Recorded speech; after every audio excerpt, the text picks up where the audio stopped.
Filosófico número 92. Hoy vamos a hablar de algo muy, muy serio, que es el humor. Porque el humor es algo, realmente es muy, muy, muy serio. Bueno, acá tenemos gente que nos va a confirmar esa hipótesis o no. Bueno, el humor, definido en la comedia por Aristóteles como imitación de hombres inferiores, ha sido prohibido en algunos momentos de la historia o limitado en algunos días de fiesta, por ejemplo en el Renacimiento. ¿Por qué el humor es algo que asociamos de signo positivo en los ámbitos personales, pero a veces en los ámbitos públicos o cuando abordamos temas importantes o serios, parece que el humor no tiene cabida, ¿no? Bueno, sobre eso y muchas otras cosas más vamos a hablar. No quiero extenderme ahora porque me voy a extender después. Lo primero que quiero hacer es, darles la bienvenida a todos, a todas, y presentar a estos señores que tengo acá. Y luego ya hablaremos un poquito más. ¿Sí más? ¿No se escucha? Bueno. Bien. Muy bien. ¿Se escucha ahora? Sí. Bueno, tenemos con nosotros, aquí a mi izquierda, a Carlos Sierra Lechuga, doctor en filosofía, investigador y profesor de metafísica, filosofía de la ciencia e historia de la filosofía. Fundador y director del Centro de Investigación y Docencia, Filosofía Fundamental, y que edita además su propia revista, ¿verdad? Sí. No uso tinta, pero sí. Bueno, Darío Adanti, autor de cómics, humorista gráfico y coeditor en la revista satírica Mongolia, autor de los libros Disparen al humorista, que la tengo por aquí, después se los muestro, Mataburros de Mongolia, La ballena tatuada y El meteorito somos nosotros, el último de los libros. Y con nosotros también Carlos Jiménez Romero, doctor en Filosofía y Letras, catedrático emérito de Antropología Social y Aplicada, fundador y exdirector del Instituto de Migraciones, Etnicidad y Desarrollo Social. Por eso les dije que el humor es algo serio. Ya ven, los currículos que tenemos acá. Muchas gracias. Bueno. Antes de hacer la primera de las preguntas, a mí me gustaría leer un fragmento muy pequeño de un texto que está en El nombre de la rosa de Humberto Eco. Es un diálogo muy, muy breve entre Guillermo de Baskerville y Jorge, el bibliotecario ciego. Es una introducción para luego formular preguntas. Bien. Guillermo, hay muchos otros libros que hablan de la comedia. ¿Por qué este te infundía tanto miedo? ¿Por qué temes tanto al discurso sobre la risa? No eliminas la risa eliminando el libro. Jorge, no, sin duda. La risa es la debilidad, la corrupción, la insipidez de nuestra carne.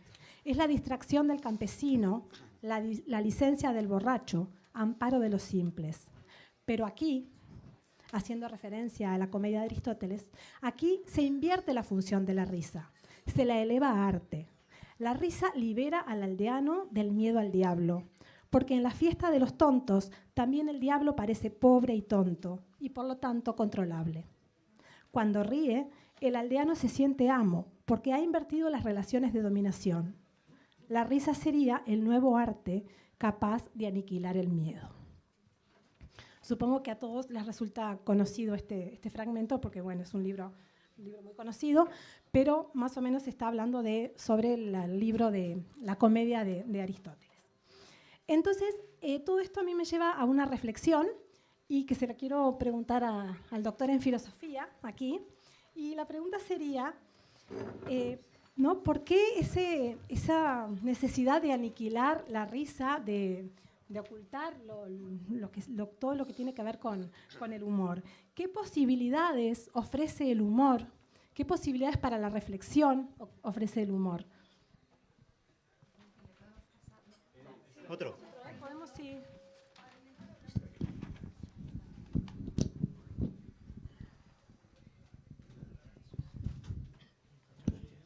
Si quieres.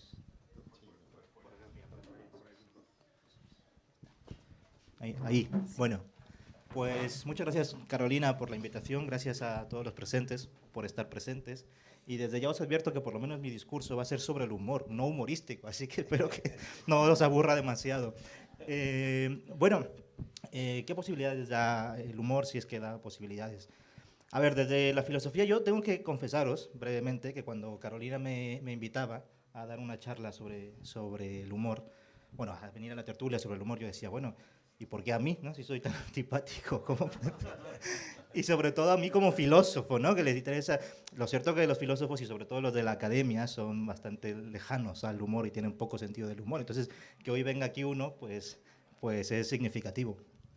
Bueno, yo no quiero estafar a nadie, no voy a hablar desde lo que no soy. Y yo soy un filósofo y concretamente me dedico, como habías dicho en la presentación, Carolina, a la filosofía fundamental, ¿no? Es decir, lo que se conoce generalmente como metafísica. Y la metafísica lo que hace es, como bien puede, y muchas veces equivocándose naturalmente, es ir a los fundamentos, es buscar el fondo, la estructura fundamental de la realidad, pues como bien pueda, eso ha sido históricamente y lo sigue siendo todavía.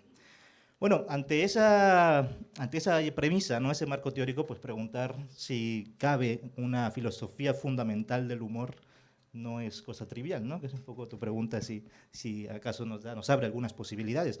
No es cosa trivial preguntarse si es posible una filosofía fundamental del humor. Bueno, mi respuesta, obviamente, si no estaría aquí, hubiera dicho a Carolina no, porque yo creo que eso no es así. Mi respuesta es que sí es viable, ¿no? El problema filosófico es cómo, ¿no? Cómo hacer del humor algo que sea un acceso a lo fundamental. Para responder a tu pregunta, habría que ver simplemente un poco la idea que se tiene en general de filosofía. Y la idea que todos tenemos más o menos en mente es la idea de una cierta racionalidad, ¿no? O sea, como que el filósofo siempre habla desde la razón y su acceso al mundo es ese, el de la racionalidad. Y de hecho, el de la pura racionalidad, ¿no? Como que el filósofo tiene que acceder al mundo desde la pura racionalidad, por lo menos tradicionalmente, no siempre, pero sí de alguna forma hegemónicamente. Quien lee la filosofía lo lee desde ahí. El tema es preguntarse ahí qué idea de racionalidad se está teniendo en mente, ¿no? Así que se está poniendo sobre la mesa. Y resulta que en filosofía esa pura racionalidad tiene un nombre, que todos aquí seguramente conoceréis porque es un nombre bastante famoso, que es el de la razón pura, ¿no? La razón pura parece que es el instrumento que el filósofo tradicionalmente utiliza para acceder al fondo de lo real.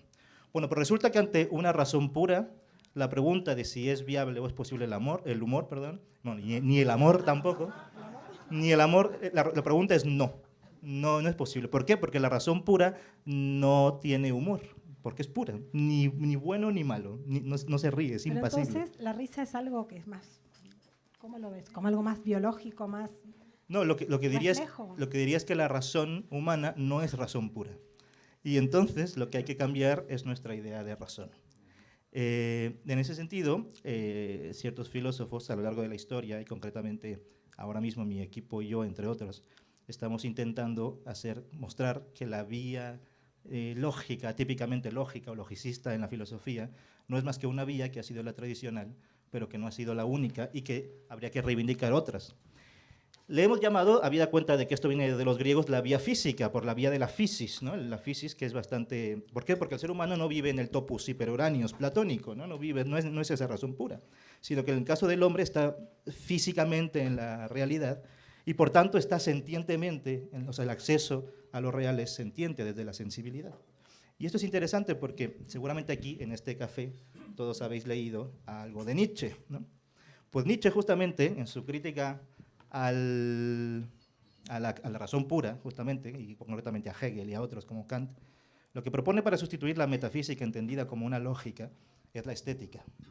Y estética viene de aístesis, en griego, que significa sensibilidad. Y claro, cuando la razón ya no es la razón pura, sino una razón sentiente o sensible, si se quiere, resulta que el conocimiento profundo de lo real, la ciencia de lo real, ¿no? Conocimiento de ciencia, puede ser jovial, puede ser una gaya ciencia, que es el libro de Nietzsche. Y ahí la respuesta es sí es posible. El humor dentro de la filosofía, entendido ahora como un acceso a lo real. Muy bien, muchas gracias. Darío, tengo aquí Sí. Uno de los últimos libros de Darío, que lo quiero mostrar, que es Disparen al humorista. Está hecho en cómic, está realmente sumamente interesante. Y en este libro, Darío, tú distingues entre lo que es cómico, una situación cómica, y lo que es el humor, ¿no? Y haces Sí. una distinción allí. A mí me gustaría que te expresaras sobre eso, porque es verdad que el humor es un fenómeno que puede ser individual, subjetivo, ¿no? Esta persona tiene humor o tenemos buen humor, pero también es un fenómeno que se construye socialmente, colectivamente.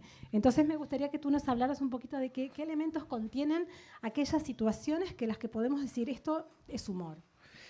Bueno, en realidad lo que cuento en el libro es un ensayo gráfico, o sea, un ensayo en formato cómic, donde intento abordarlo desde la filosofía, desde la neurociencia, desde los clásicos como los griegos, pero también desde el debate actual con respecto a los límites del humor y la libertad de expresión, donde entonces también entran Stuart Mill y otra gente, ¿no? Y entonces empiezo más o menos definiendo los términos, lo cual es muy difícil y no es un absoluto, porque en realidad los autores cambian mucho en su definición de los términos.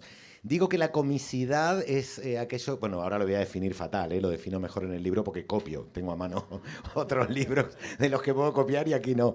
Pero que la comicidad es, digamos, algo general, es un campo general donde hay cosas que puedan ser no construcciones, sino casualidades que entren dentro de lo cómico, como puede ser resbalarte en la calle y en lo que después sí se basa una construcción cómica como es el humor, que ya vendría a ser una construcción sociocultural, donde se utiliza aquello que nos produce comicidad para generar algo, para generar, en general todo se basa en la búsqueda de la risa, que según Darwin en su libro La expresión de las emociones en los hombres y en los animales, cuenta que es algo como muy primitivo, pero que incluso en los bebés empieza con la cosquilla de la madre en el pie, pero que después se ve que lo fuimos sofisticando hasta generar relaciones de cohesión social a través de eso que es producirnos risa. Y es porque la risa es una respuesta del cerebro a nivel neurocientífico que lo que hace es darte dopamina. Y la dopamina, así como grandes dosis de dopamina, como puede dar también el sexo, el chocolate y algunas otras cosas. Entonces hemos logrado, los que hacemos humor, construir ficciones o actuadas o escritas o cinematográficas que lo que hacen es tocar las conexiones neuronales de tal manera que el cerebro del otro le dé dopamina y entonces se ría. Hay varias teorías, digamos, por qué nos reímos. La neurociencia, por ejemplo, dice que en el caso de los chistes, no de todo, en el caso de los chistes, tiene mucho que ver con que nuestro cerebro evolucionó. Acá no, Carlos nos lo va a explicar mejor posiblemente, pero que nuestro cerebro evolucionó para premiarnos cuando hay una respuesta original a un problema que parece no tener salida. Entonces doy un chiste clásico que ya no hace risa, pero que es bueno para ejemplificar esto, que es el de iban dos y se cayó el del medio, ¿no? Cuando yo digo iban dos y se cayó, el cerebro empieza a pensar el de la derecha, el de la izquierda, que se habrá caído, y como hay una respuesta novedosa que es el del medio, pues me premia porque es la manera que tiene el cerebro de ejercitarse en buscar soluciones creativas, digamos, ¿no? Pero a través de eso hemos construido una cosa sociocultural ya desde épocas muy prehistóricas. Simon Critchley, que es un filósofo inglés que me gusta mucho, que tiene un libro que se llama Sobre el humor, él dice que después de leer e investigar solo llegó a la conclusión de que existen 3 teorías del humor. Y que luego Mary Beard, en el libro que ahora se lo editaron hace poco en castellano, que es La risa en la antigua Roma, dice que ella también le estuvo dando vueltas y cree que no ha podido agregarle una 4th teoría a lo de Critchley, ¿no? Y yo entonces no voy a ser el que se anime a agregarle una 4ª y voy a solo citar esas 3, pero que tiene razón. No voy a poner a los autores porque ahí está desde Aristóteles hasta, bueno, ingleses y de todo, pero dice que una es la de la superioridad, que está muy relacionada a nuestra etapa más de cazadores-recolectores, por así decirlo, o incluso posterior, que es que, claro, cada pueblo para tener cohesión social necesita sentirse superior al otro, porque pertenece a este y no al otro. Y entonces parte de esa educación, digamos, lo emocional, de sentirte parte de una cosa y no de la otra, es también crear juegos, digamos, de palabras o ficciones que lo que hacen es ponerte a ti en superioridad al otro, ¿no? Después hay otra que sería la de la catarsis, que esta viene mucho a cuento con respecto a lo que es la comedia, porque la comedia empieza con los griegos, en realidad como culto a Dioniso, que era el dios del vino, y tenía que ver con la catarsis, porque cuando los dionisíacos, que esto lo cuenta Nietzsche también en Los orígenes de la tragedia, cuando empiezan los dionisíacos a hacer sus fiestas del mosto y de tal, que luego derivan en el carnaval y en otras que conocemos ahora, claro, se iban poniendo finos. Entonces, claro, se iban poniendo finos y les salía los dos estados típicos de la intoxicación alcohólica, que es la tristeza y la faltonería. Y de ahí ¿no? salen la tragedia y la comedia. Y de ahí sale la tragedia y la comedia. Y lo que dice Nietzsche es que, claro, los atenienses horrorizados decidieron darle un lugar para que lo hagan ahí, y así nace el teatro. Y de ahí me viene a mí, que es un poco, les hago spoiler del libro, que digo que el único límite de verdad del humor, porque todo tiene un límite, pero el límite de verdad del humor es el contexto, y que los atenienses lo resolvieron diéndole un contexto. Dijeron, miren, hagan lo que quieran, pero háganlo tales días, a tal hora y en este lugar, ¿no?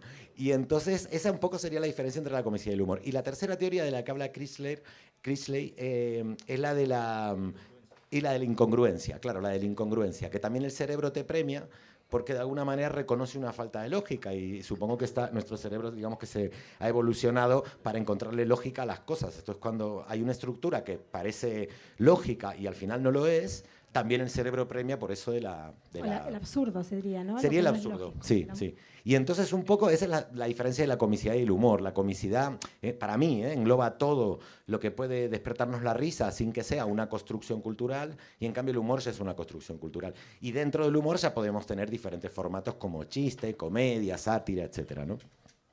Genial. Carlos, hablando de que el humor es una construcción cultural, entonces, ¿tiene fronteras el humor? O sea... Buenas tardes. Bueno, tiene una enorme diversidad cultural, ¿no? Es decir, sí, digo, lo primero, ¿no? Como antropólogo o todo es nuestra vivencia, lo primero es una enorme diversidad cultural, una frontera cultural. Cuando Zara me dijo que viniera, me alegré mucho porque abrí y creía que íbamos a hablar de cambio climático.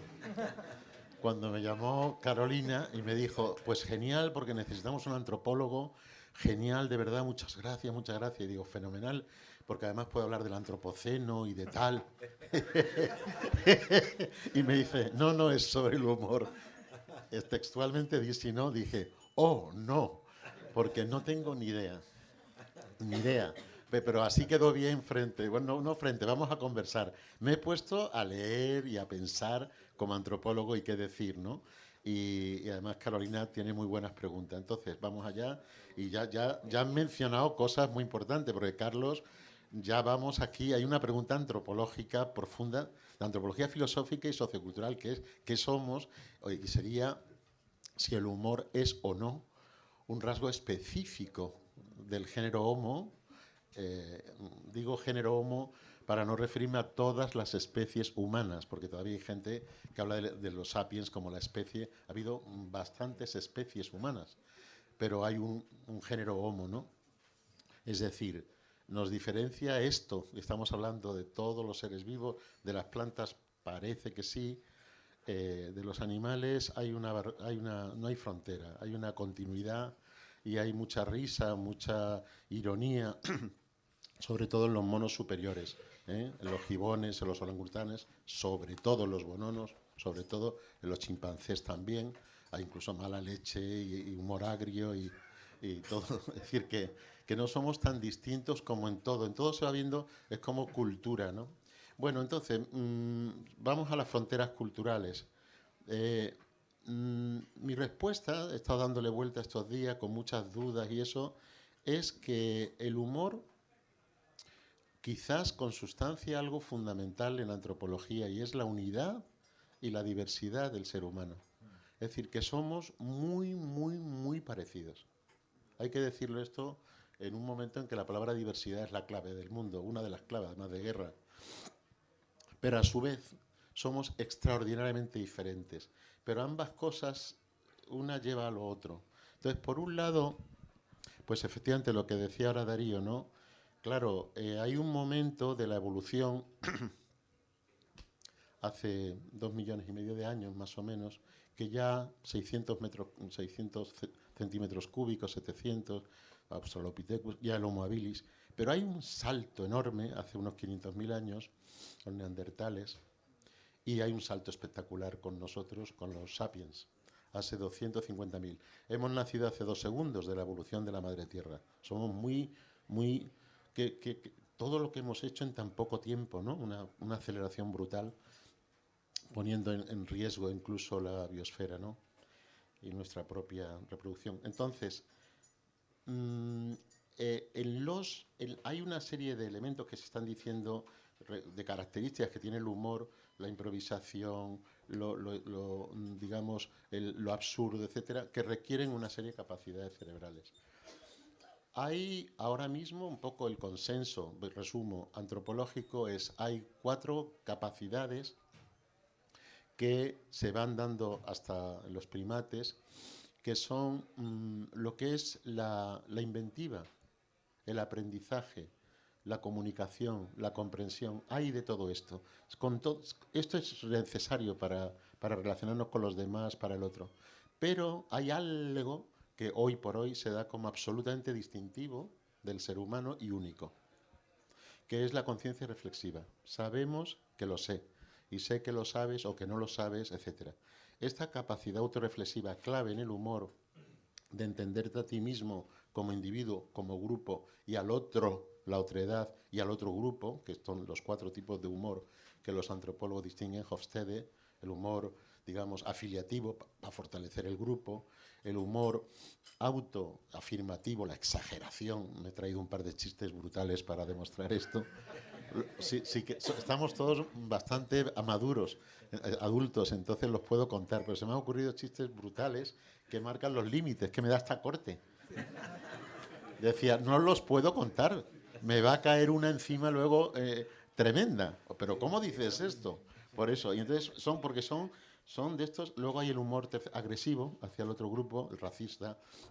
Ese sí, me vinieron muchos, pero hay uno maravilloso, que es el humor agresivo, por ejemplo, para fortalecer tu grupo frente a otro. Aquel mexicano que vuelve a Estados Unidos y le preguntan a los demás, ¿qué pasó, mi cuate? ¿Cómo te fue? Y dije, ay, Estados Unidos es una maravilla. Hay 2 cosas que me chingan. ¿Qué son? Ay, el racismo y los hijoputas, los negros. ¿No? es brutal.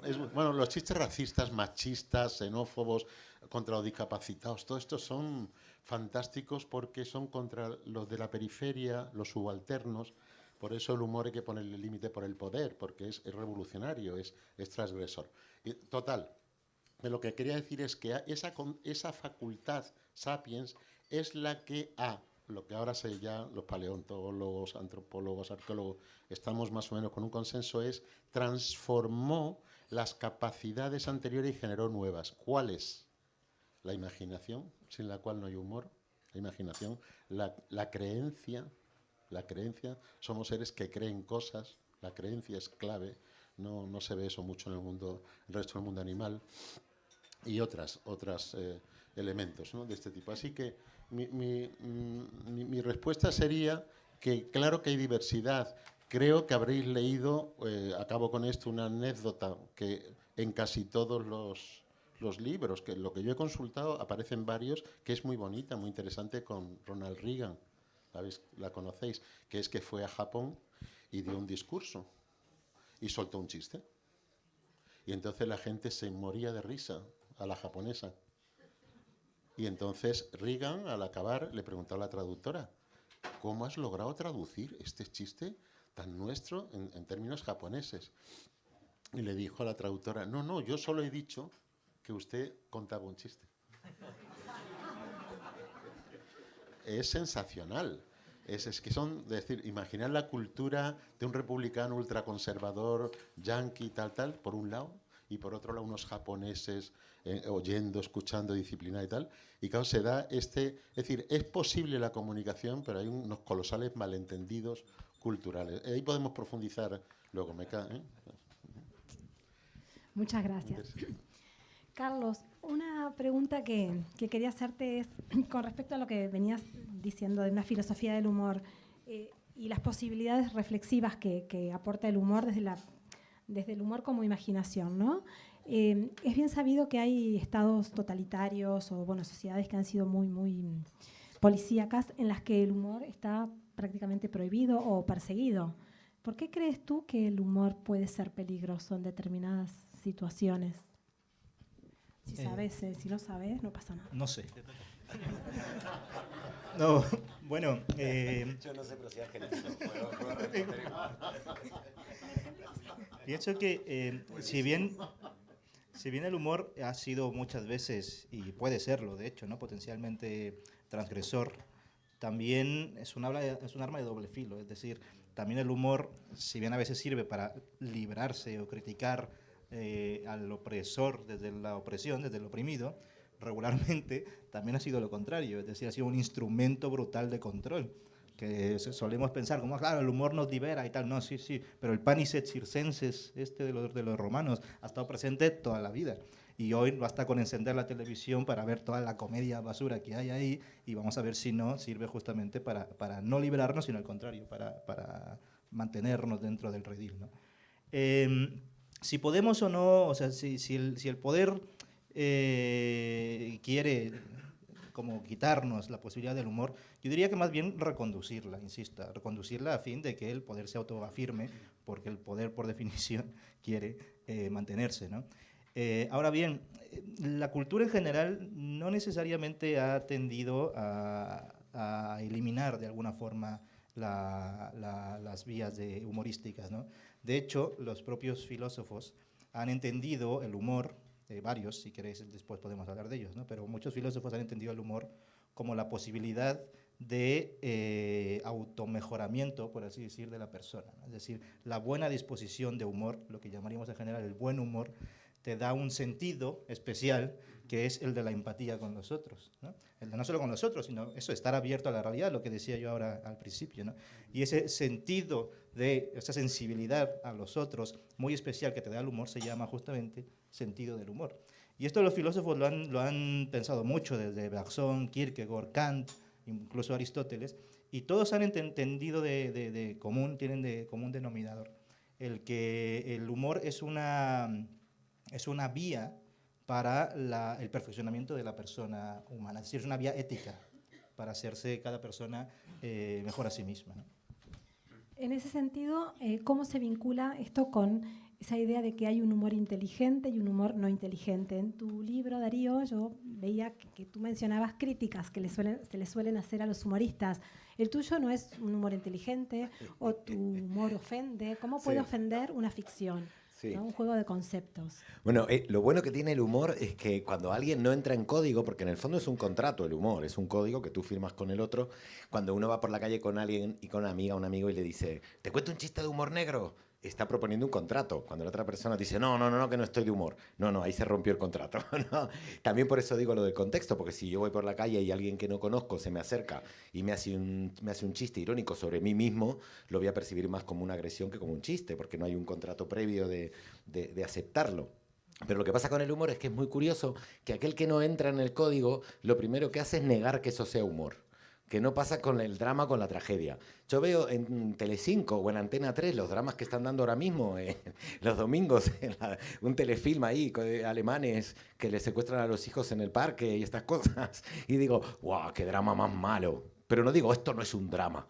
En cambio, cuando alguien cuenta un chiste y al otro no le gusta, suele decir, es que esto no tiene chiste, esto no es gracioso, esto no es humor. Y se apela mucho al tópico del humor inteligente. En su momento se dijo humor inteligente casi como género, supongo que vino de la comedia americana, del stand-up, que tiene muchos, casi todo el siglo XX, para identificar lo que era un humor más simplón, que apelaba más a ciertos tabúes que eran lo sexual o cosas así, y a un humor que era más costumbrista, buscándole el filo a la realidad. Entonces, en ese sentido, lo entiendo como género. Pero en sentido estricto, es una mentira porque, como también lo dijo Carlos, no habría humor ninguno, hasta el más malo, si no hubiera un proceso neuronal de conexiones neuronales relacionados a la inteligencia, ¿no? Entonces, se suele usar lo de humor inteligente básicamente para tachar que tu chiste no le ha gustado. Sea o no sea inteligente, ¿no? En vez de decirte, guau, qué chiste más malo, que es que te admiten que es un chiste, pero es malo, o es malo para mí, ¿no? Lo que hacen es que a mí me gusta el humor inteligente, que te están llamando idiota como humorista, básicamente. Solo que yo agradezco que lo hagan así de diplomáticamente, porque hay otros que te pegan a la salida del teatro, digamos. O sea que es un progreso que te digan que tu chiste no es inteligente a que te quemen vivo como en la época de la Inquisición. O sea que yo celebro el término, aunque no esté de acuerdo, ¿no? Bien, y con respecto a ese otro comentario que se le suele hacer a los humoristas de que tu chiste hiere o lastima, o ¿no? Porque estamos, sí, Ay, para vale, ti, vale. porque Sí, se sí, vincula Carlos, con lo siento. esto, ¿no? Cuando Como dicen humorista una- que me siento aludido. como una convención. Sí. Yo me imagino, no sé, lees La Orestiada y de pronto te lastiman las furias. No, no te lastiman, es Sí, ficción. O sea, sí, eso también es muy loco y yo creo que tiene que ver con dos cosas. El hecho de que pareciera que el humor lastima o lastima las emociones o los sentimientos. De hecho, ahora mismo con Mongolia tenemos 3 querellas por ofensa a los sentimientos religiosos de Hazte Oír, Abogados Cristianos y otra asociación que son asociaciones nacional católica ultras, la mayoría presuntamente de superficie de la secta ultrasecreta El Yunque. Esto lo estoy diciendo de verdad, ¿eh? Pero se aprovechan de un punto en el Código Penal español, que es el 510, 520, bueno, 500 y algo, si no les doy el cambio. O sea, pero 500 y algo, que es el de las ofensa a los sentimientos religiosos. Que básicamente lo que viene a hacer, que es algo muy primitivo, es condenar la blasfemia, es penalizar la blasfemia. Solo que han quitado a principios de siglo la palabra blasfemia, luego creo que Franco la volvió a poner en el Código Penal, se volvió a sacar en el 88, pero se dejó ofensa a los sentimientos religiosos, que es algo absolutamente demencial, porque la justicia, lo jurídico, o sea, digamos, evalúa lo material, lo real, no puede evaluar cosas como algo, una ofensa, un sentimiento, no puede haber un ofensólogo para ver qué tan ofendido está, diciendo, a ver, toque aquí, mira, 5,5, se puede considerar una ofensa. Y después también es muy raro esto de que si a mí me hieren de verdad, si yo acuso a alguien de que me ha clavado un cuchillo y me ha herido, vendrá un perito a ver cómo es la herida. Pero si me hieren los sentimientos religiosos, ¿qué perito va a ver dónde está la herida en los sentimientos? Pero, sin embargo, por ejemplo, a las activistas del coño insumiso, activistas feministas, las condenaron por hacer una procesión del coño insumiso, que era una virgen en forma de coño, y las condenaron y tuvieron que pagar, Abogados Cristianos se creció y tuvieron que pagar. Entonces, claro, estamos todavía con ese punto, ahora estamos haciendo un Berkami, ya meto publicidad, porque no tiene nada que ver con la respuesta. Estamos haciendo un crowdfunding con Mongolia para juntar dinero para los abogados y porque queremos hacer además una movida para que los políticos quiten esa ley del Código Penal, ese punto del Código Penal, que nos parece que es muy poco democrático. En Francia se quitó con la Revolución Francesa, obviamente no existe en el Código Penal americano, que es uno de los, por así decirlo, más amplios con respecto a la libertad de expresión. Pero sí, creo que viene de los monoteísmos, y creo que en el caso nuestro al menos viene del catolicismo, y creo que sí que tiene que ver con la lucha contra lo que cuando el Imperio Romano se hace cristiano y abraza la cruz de Cristo y tal, y expande el cristianismo, lucha contra los paganos, y parte de ese paganismo eran los ritos dionisíacos también. Entonces no solo los sincretiza y se los roba, y por eso carnaval y tal vienen de Baco y anteriormente de Dioniso, que eran ambos dioses del vino, que aparte eran de la agricultura, porque era del vino, era obviamente por la vid, y venían también de la época de la Revolución Neolítica, o sea, tenía todo un pasado, y de alguna manera era porque el orden que propone el monoteísmo necesita un poco controlar la catarsis, porque era muy escandalosa y era justamente muy revolucionaria también, como decía Carlos, lo que no significa revolucionario como algo que va a cambiar para bien, porque también puede ser muy reaccionaria. En el caso de Aristófanes, el gran maestro de la comedia griega, que yo soy fan, podés ver ensayos en que se lo acusa, no, digamos, se lo reivindica como supermoderno feminista por, ¿cómo se llama? Por sus 2 obras sobre las mujeres. Las nubes era de los filósofos, Lisístrata y otra que las mujeres se hacen parlamentarias también. La Asamblea de Sí, las la Mujeres. Asamblea de las Mujeres, donde dicen que avanzado, que feminista, y sin embargo otros que lo tratan de súper reaccionario, machista, porque todo el rato en todas sus obras están follando a lo loco todos, ¿no? Y las mujeres tanto rato con ganas de follar y tal, y entonces siempre la comedia o el humor yo creo que es una distorsión disruptiva, que no tiene por qué ser buena o mala, simplemente es como natural, no podemos evitarla. Y en el sistema monoteístas, que necesitan tener todo muy controlado, eso se necesita tener bien atado. Y una educación, bueno, si nos ponemos a pensar, creo que Dios en el Antiguo Testamento se ríe solo un par de veces, y es cuando se venga de alguno. Cuando le manda un rayo y lo quema vivo, hace se ríe ahí. En cambio, por ejemplo, dentro del judaísmo, por más que sea un monoteísmo, con la cultura, hay cierta cultura judía que sí, que viene con el humor muy, muy arraigado, del Talmud y los que comentaban el Talmud en círculos que llegaban a paradojas que eran casi cómicas y tienen toda una tradición humorística. Por ejemplo, hay un chiste que se contaba en la Europa de la época del Imperio Prusiano, de los pogromos de los judíos antes del siglo XX, en final del siglo XIX, que también es muy graciosa y muy negra y habla esto un poco en el pueblo judío, el humor como catarsis. Mientras que en los que venimos de pueblos del catolicismo, digamos, con tradición católica, el humor es casi pecaminoso, es algo que tenemos que ocultar, etcétera, ¿no? Este chiste dice así: están dos judíos, son apresados por los soldados prusianos y los van a fusilar. Entonces, antes de fusilarlos, el jefe prusiano le dice a los dos judíos, uno David y el otro Moisés: ¿queréis un cigarrillo antes de morir? Y Moisés dice: yo no quiero nada tuyo, perro. Y David dice: Moisés, por favor, no empeores las cosas. Entonces, en ese sentido, lo tenían como catarsis, mientras que nosotros lo teníamos como algo pecaminoso, y por eso lo del nombre de la rosa, ¿no? Todo esto Ahora nos sí, lleva Carlos, te toca. a pensar que sí, efectivamente hay temas tabú para el humor, que no son, que no está bueno abordarlos desde la risa, ¿verdad? ¿Tú crees que hay temas que son comunes, que son tabú y comunes a todas las sociedades, temas sobre los cuales no nos podemos reír? Sí, sí, es decir, es otro universal humano. Es que hay muchos universales, ¿no?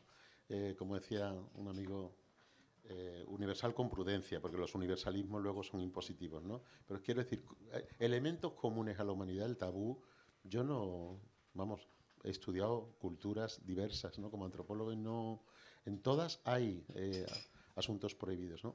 Por ejemplo, el incesto, ¿no? El incesto es tabú en todas las culturas. Pero como objeto de humor, pregunto, ¿no? Como objeto de humor siempre hay prohibiciones, vamos, brutales, ¿no? La de Charlie Hebdo y las caricaturas del profeta es uno de los ejemplos dramáticos nuestros, ¿no? No se puede hacer eso para 1.400 millones de musulmanes, no se puede. Eso no se puede hacer.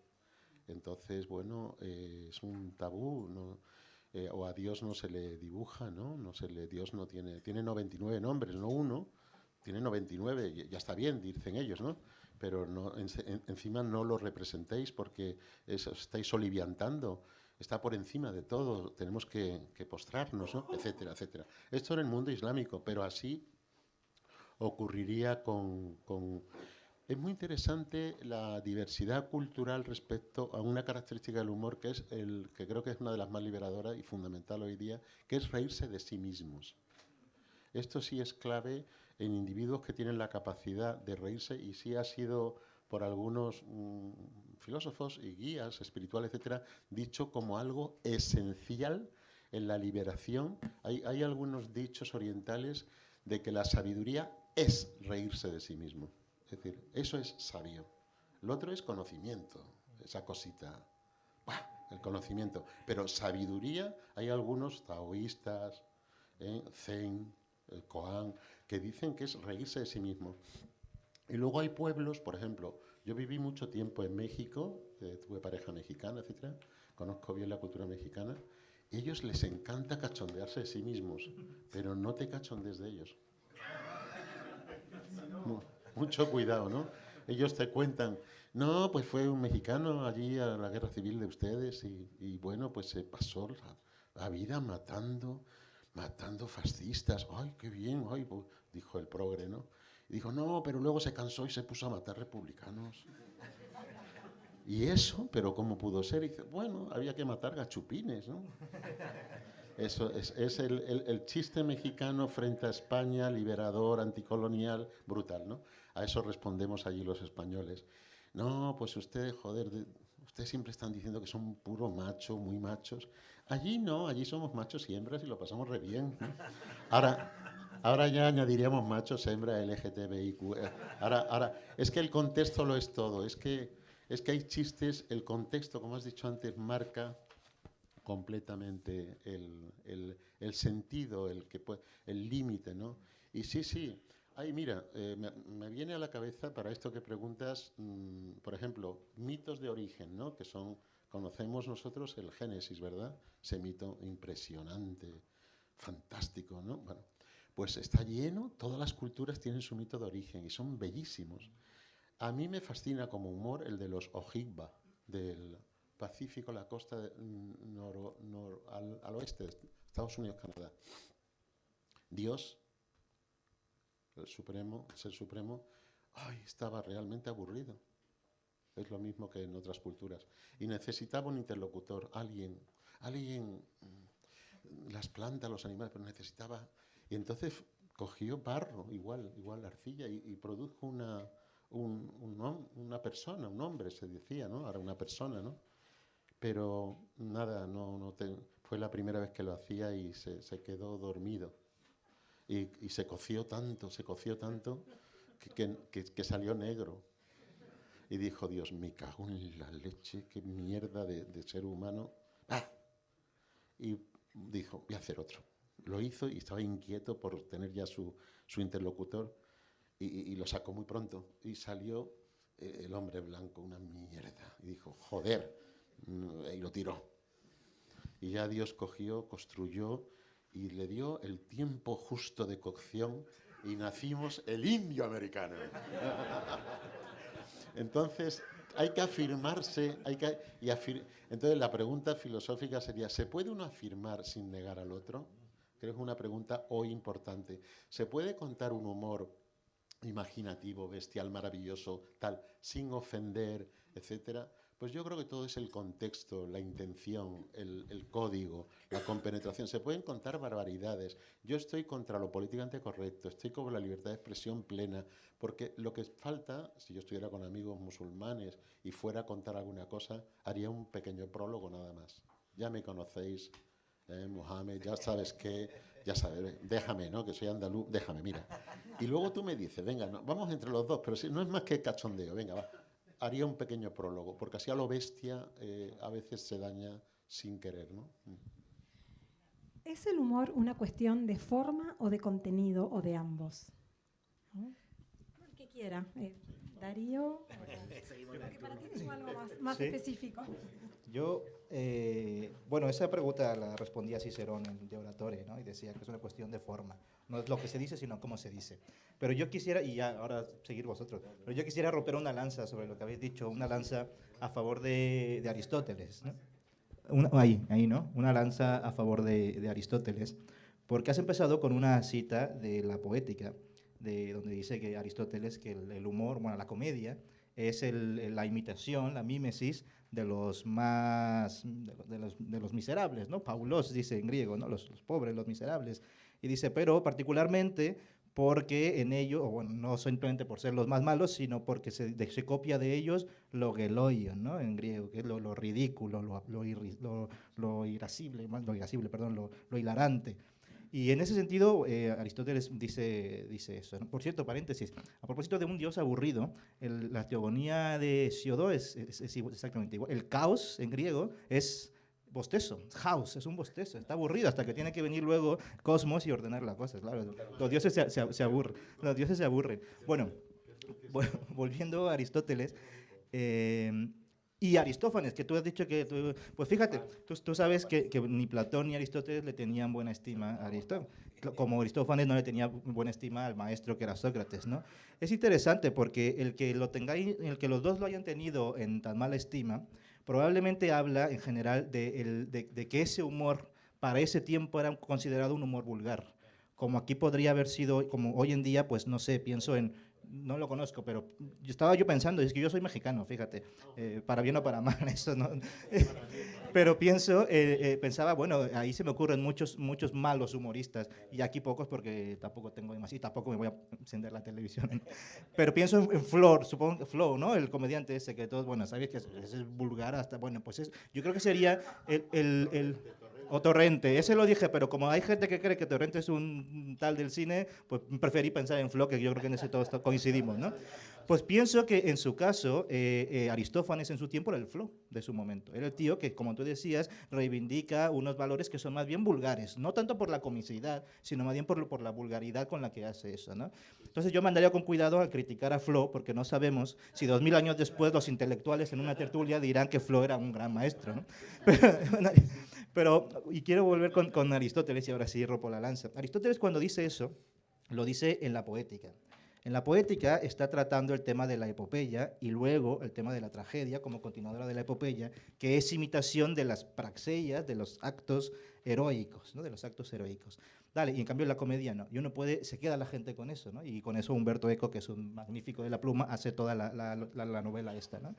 Pero Aristóteles sí que escribe sobre el humor, y es que además escribe todo un libro sobre el humor. No es la comedia, que no existe, ¿no? Como no existe la tragedia, existe la poética, no la tragedia, la poética.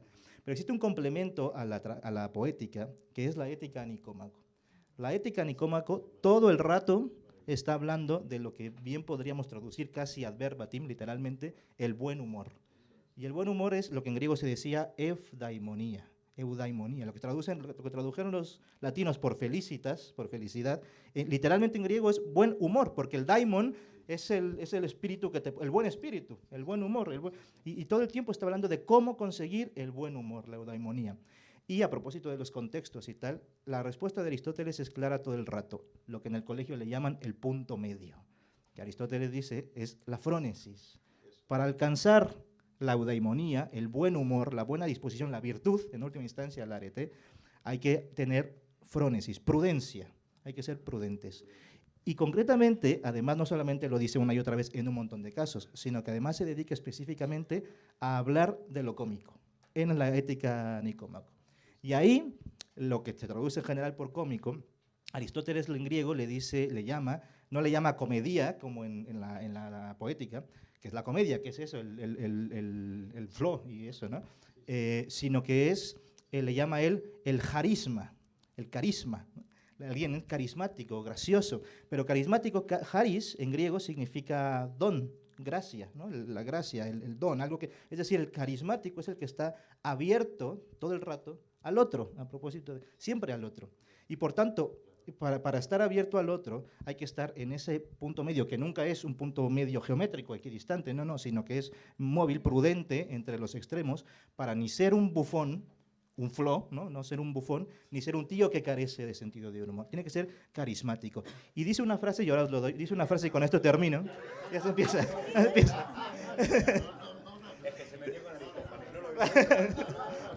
Es que se metieron con Aristóteles al principio, tío, tenía que... Y termino con esto. Aristóteles, cuando define al carismático, dice que el carismático es el éuteros es el nombre griego para decir el hombre libre. Pero libre no solamente libre en sentido político, que no es esclavo, ¿no? Sino libre que es libre de sus pasiones, en el peor sentido de la palabra, ¿no? O sea, que es gobierno de sí mismo. Y dice, el carismático es el éuteros, es decir, libre, dice, porque actúa como ley para sí mismo. Y esto es crucial. Eso lo dice a propósito del carismático. Nada, agregar un detalle nomás. ¿Qué le voy a decir a Carlos? Yo si fuera Aristófanes diría, ya está listo hablando en otro idioma. Pero... en la nube es total. Pero no, quería hacer una salvedad. Obviamente estoy de acuerdo, como que no. Pero que es el tema de la sátira. Porque el tema de la sátira tiene unas claves muy particulares. Que por más que el nombre viene de los romanos, en el mundo griego, de hecho Aristófanes era fan, viene de Arquíloco de Paros, que le da un concepto con el Jambo, que era cantando canciones graciosas, como podría ser aquí Javier Crae, por ejemplo, gente así, pero sí que se metía con el poder, o por lo menos con lo que él consideraba el poder. Entonces ahí sí que había una cuestión de agresividad y de no empatía con el otro, porque el otro era superior en poder. Entonces quiero hacer esa salvedad, porque por eso digo lo del contexto, ¿no? Aristófanes, Arquíloco de Paros, bueno, es más una elegía, no es cómica, pero el tipo era mercenario porque era hijo de una esclava, que fue la que le pasó el rito a Dionisos, porque los ritos dionisíacos venían de los esclavos. Y claro, como no era hijo de esclava y de noble, pues no era reconocido y el tipo tuvo que ser mercenario. Y entonces lo mandan ahí a la guerra al tipo, y el tipo en medio de la guerra dice que no le ve sentido a morir por los intereses de otros. Entonces abandona su escudo y huye, que era lo peor que podías hacer en esa época, porque con el escudo defendías al de al lado. Entonces era una traición a todo el equipo, a toda la falange, y el tipo la deja y huye. Y a partir de ahí, en vez de avergonzarse de ser lo más cobarde para la cultura helénica de la época, sino lo que hace es convertirse en un cantor popular, que lo que va haciendo es metiéndose con los nobles, con los dioses, y a partir de ahí funda de alguna manera el sentido satírico que tenemos hoy, que después también lo tomarán Juvenal y los romanos, que también los latinos que eran fan también de Arquíloco. Y entonces yo estoy muy de acuerdo con eso, en el sentido de que digamos, siempre el humor tiene que colocarse primero, tienes que reírte de ti mismo para poder reírte de los demás y todo este tipo de cosas. Pero en la sátira, como creo que la sátira es lo menos humor de lo humor, porque es como opinión política sincretizada con algo cómico, pero siempre es vulgar, agresiva, directa, porque en el fondo le importa menos que te rías a cuestionar el poder. Con lo cual es otro tipo de humor. No importa tanto que el chiste sea gracioso para todos, sino que moleste al poder. Y por eso tampoco la sátira, si la ves al revés, de arriba hacia abajo, deja de ser satírica para ser un abuso de poder. Porque alguien que tiene más poder y se ríe de los que tienen menos poder está generando, aunque sea simbólico, y no creo que tenga que ir preso por un chiste, de alguna manera está haciendo un abuso de poder simbólico, mientras que el satírico, desde lo popular, representa esa capacidad de vencer el miedo y transgredir y enfrentarse al poder de manera simbólica, porque no es real, ¿no? De abajo a arriba. Era solo lo que quería matizar. O sea, que Pero ves que Arquíloco te lo dejé por el piso. Digo, a Arquíloco, a Aristófanes. Ya lo defenderemos luego. claro. Es que ahora, qué bonitas son las conversaciones, ¿no? Porque ahora es cuando ya estamos, resuena muchas cosas que estáis diciendo interesantísimas. Brevemente comentar alguna, ¿no? Eh, mm, Carlos lo podrá desarrollar seguro más, ¿no? Pero me interesa mucho la mención a Humberto Eco, porque en el debate que hay entre antropólogos, si el humor, eh, es decir, ¿sería posible una definición transcultural universal planetaria de humor? ¿Es algo que tiene unos rasgos comunes en la humanidad, aunque hay una gran diversidad cultural, etcétera?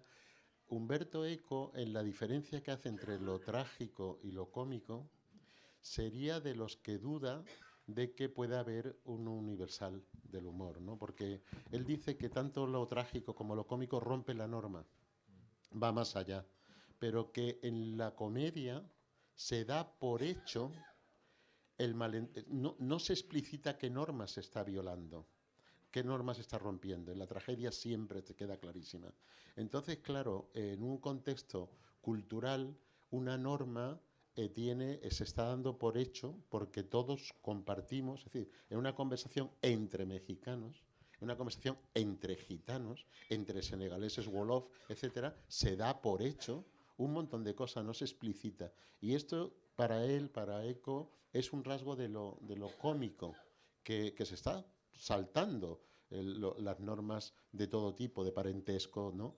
Ahí Laura Bohannan cuenta que estaban muy aburridos no eran los Nuer, era un pueblo nilótico, pero no los Nuer, más abajo, no me acuerdo, los Meru en África, estaban aburridos, lloviendo, y el jefe le dijo, cuéntanos algo de tu cultura.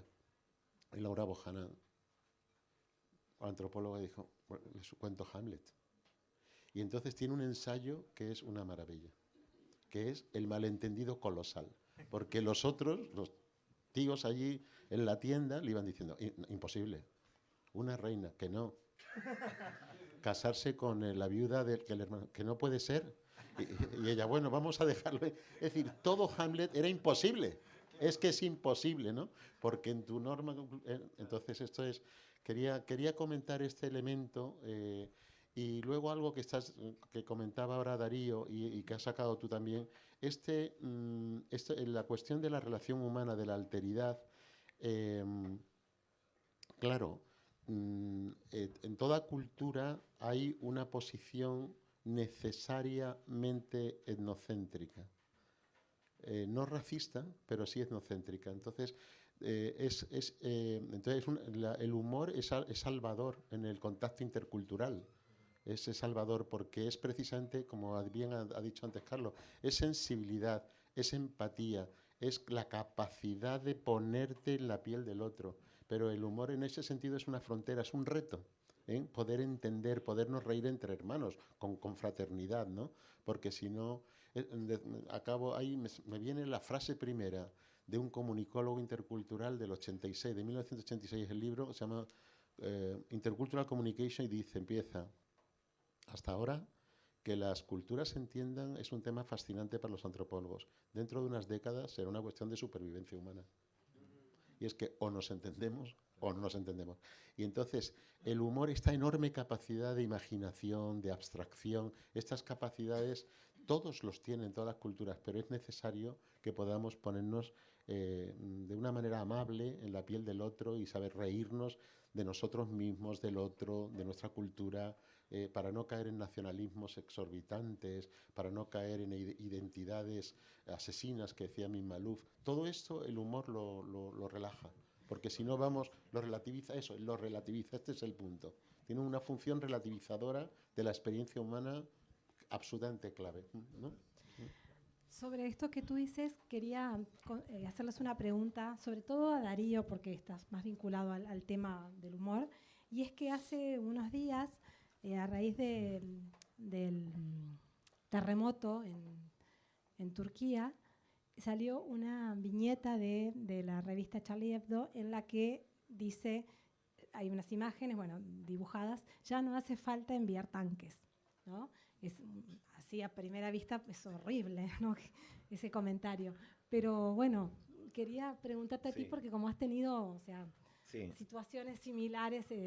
Sí, eso, bueno, yo soy súper fan de Charlie Hebdo y estoy a favor de ese chiste y de todo lo que ha hecho en su historia, porque creo que es sátira, es lo que hablábamos, es sátira. Y la sátira siempre tiene un mensaje como codificado, que el que entiende el código y está, esto que decía McLuhan de que el medio es el mensaje, ¿no? Cuando tú ya sabes que Charlie Hebdo y que la sátira francesa es republicana, laica, pacifista, o sea, que está contra los extremos, entendés ya de primer momento que no se está riendo de las víctimas, que lo que está poniendo en énfasis es esta situación tan complicada y tensa que tiene Europa con Turquía, donde en realidad, más con la guerra de Rusia, pero mucho antes, tenemos una situación muy complicada y muy compleja por cómo es el gobierno de Turquía actualmente, que ya viene hace mucho, porque es poco democrático, porque es fanático y porque juega a varias bandas en el tablero internacional y donde siempre ha sido un punto de distorsión para la cohesión europea, ¿no?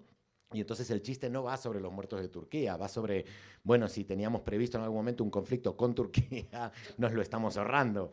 Y entonces el chiste es básicamente la propia hipocresía que tenemos en Europa de aceptar como parte de Europa a Turquía cuando en el fondo no queremos que esté en Europa, ¿no? Entonces, pero no se suelen entender. Hizo también otro chiste, otra portada en Charlie Hebdo cuando murió el niño balsero Elian, que murió ahogado, que después de que todo el mundo dijera Je suis Charlie, sacaron esta portada y le retiraron, todo el mundo le retiró Je suis Charlie, y era que estaba el niño ahogado en la playa, el balsero, y una pareja obviamente de burgueses, de clase media, decían algo así como, bueno, un ladrón menos en la calle. No era que Charlie Hebdo piensa que es un ladrón menos en la calle, nos olvidamos a quién le está poniendo el bocadillo. Que eso es como cuando uno hace una obra de teatro, ¿no? Hay una frase famosa de, claro que existe gente racista que cuenta chistes racistas, pero contar un chiste racista no te hace racista. Y ahí está la diferencia entre alguien que cuenta un chiste disfrazado de Hitler o disfrazado de nazi a un nazi que cuenta un chiste, ¿no? Entonces, si tú no entiendes el código y no te das cuenta, no sabes de antemano, no tienes el contexto de qué piensa Charlie Hebdo con todos estos temas, pues puedes creer que se ríen de las víctimas, pero conociendo perfectamente a Charlie Hebdo, entendés que el chiste violento es para hacernos caer a nosotros, europeos, lectores europeos, en nuestras propias contradicciones. Nos está tocando a nosotros las propias contradicciones. Pero eso requiere una decodificación como bastante sofisticada, sí. Que a primera vista y de repente de una persona que está leyendo el periódico lo lee así a lo loco y no se da cuenta, ¿no? Sí, la Eso sátira también es el punto más distorsionante del humor, justamente por eso, porque utiliza que no solo ya de la época de Arquíloco de Paros o los latinos, sino incluso en la división con los protestantes entre la Iglesia de Roma y los seguidores del protestantismo, se hacían fanzines con caricaturas muy animales y muy bestias y muy agresivas contra los diferentes líderes políticos de las dos ramas que se habían dividido. O sea que ya tiene ese código agresivo, ¿no? Pero lo que tiene la sátira en general es que el que entiende el código, de alguna manera, es el humor más inteligente de todos, porque apela a toda una carga cultural, política, de opinión previa, pero para el que no tiene esa carga o no comparte ese código, es el humor menos inteligente porque lo único que percibe es una agresión. Con lo cual, ese es lo que tiene de... Todavía hoy, en pleno siglo XXI, y en las democracias liberales, con constituciones que son muy amplias en la libertad de expresión, sigue siendo muy chirriante todavía la sátira y muy problemática. Sigue causando muchos problemas jurídicos, de hecho. Esta pregunta es para Carlos. Quiero retomar la idea del bufón que hablaste hace un momento, ¿no? a lo largo de la historia y también en la literatura, pero también en la vida real, los bufones, ¿no? Personas deformes o con, ¿no? con problemas físicos visibles. Dejemos de hablar de mí, ¿vale? Perdón. Ya está bien, hombre. No es que es obvio, es obvio. Las verdades son la confianza. Los bufones han utilizado el humor para decirle a nobles y a reyes cosas que otros mortales no se atreverían, ¿no? Y no han tenido por ello ningún castigo, cuando de pronto, si va Darío, sí, tendría problema. ¿En qué radica la impunidad del bufón? En la propia naturaleza, si se quiere, deforme, porque el bufón así se está riendo de sí mismo de alguna manera, ¿no? Presentándose al igual que un rey, se está poniendo de manera igual al noble, sabiendo que es imposible que lo sea. ¿En dónde radica esa impunidad? ¿En la forma, en el rol que tiene el bufón, en la propia deformidad? Yo lo bueno que tengo cerca, porque aquí están las respuestas, entonces claro, sí, puedo decir. Así nos va. No, a ver, yo creo que tu pregunta tiene algo que ver con lo que se acaba de decir ahora mismo, ¿no? Yo creo que aquí estamos enfatizando, y para bien, la parte humorística del humor, ¿no? La parte buena onda del humor y un poco, por decirlo en términos filosóficos, aquella parte que nos abre a más realidad de la que tendríamos sin humor, ¿no? Es decir, sin humor. Somos pura virtud, dijiste que el Bueno, humor era virtud. no, que hay que alcanzarla, no que ya lo sé, no que ya seamos. Te abre más realidad, ¿no? Es decir, así como gracias a la ciencia el color es más que color, ¿no? El color es, por ejemplo, pues la longitud de onda de un espectro electrónico, y entonces el color es más que color, pues lo mismo con el humor, la realidad vista es más realidad, es más rica de lo que sería sin humor, ¿no? Sin humor estaríamos como pobres de realidad. Y eso está muy bien y muy guay.